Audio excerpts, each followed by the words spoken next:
Hello there, kia ora. Look, I'm really excited for today because I can finally have a talk about a product I've been working on for a couple of months. You see, most people don't realize this, but I actually work with a large number of data architects and engineers from around the world. And we've been working on a new plugin specifically for your browsers, for Chrome, for Safari, and for Edge. This is a generative AI large language model, which is designed really specifically to go through New Zealand media and correct the headlines. We call it woke, or witnessing ongoing key events. And the way it works is it trawls through specific information within articles and uses that to rewrite headlines. So your right-leaning headlines suddenly become a lot more accurate. For example, there was this headline the other day about COVID-19 lockdowns leading to misbehavior in students. That's been rewritten to actually include the content from within the story that talked about not catastrophizing the whole thing. Or this particular story about Auckland Council and how it's got issues with public transport. That's been rewritten to point out that that's because the current government has completely changed how funding works and left Auckland Council in a really precarious position because they don't like things like buses or trains or people cycling or people walking, but roads, woohoo, very keen on it. This AI is so clever and so intuitive that it actually does a little bit of background research as well. So the more you use it, the more it's able to update information. For example, this story that Tova put out talking about woman says something about people shouldn't have more than $18 million fixes the fact that the woman they're talking about is an acclaimed writer and professor of ethics.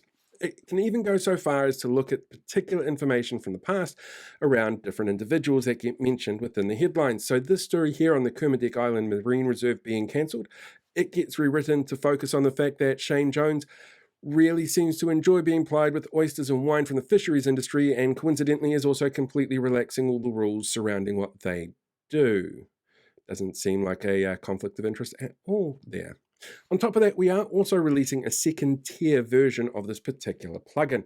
We call it Woke Additional Features, or Added Features, or, AF, Woke AF. And this is a lot more intuitive. This can actually do a couple of different things that standard woke can't do. For example, if you're watching Mike's Minute, not only does the cry you face filter show up on everything he says, there's also reminders that pop up during it to let you know that this is a mass millionaire trying to tell you that poor people are the problem. Or if you're looking at a website like Reality Check Radio or the platform, you get pop-ups that inform you what's actually going on that site before you continue, if you wish to, go to those particular areas.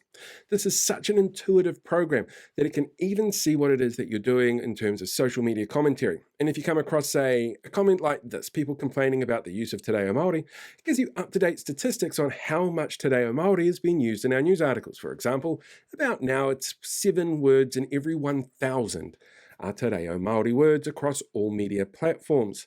We're actually working on a plugin as well around the rainbow community, but that's a little bit more complicated, so we're hoping that update will come soon. And it's also so intuitive that if you're having an argument around, say, the government and finances, it will pop up with the most up-to-date information it can. So if somebody's complaining about the high debt level, for example, it'll pop up with this, informing you that our GDP to debt ratio is actually one of the lowest in the OECD, with data and graphs that you can use to combat the misinformation that they're putting out there. Woke and Woke AF will be available from this afternoon on wherever it is that you get your plugins from. It's completely free. And while we certainly can't tell you to sneak into, say, your racist parents' house and put it onto their computer in a way that they don't necessarily know is there, like people used to do with Fox TV and cable news in the States, how you use this is entirely up to you. So enjoy, explore, and see the world through the woke eyes out there.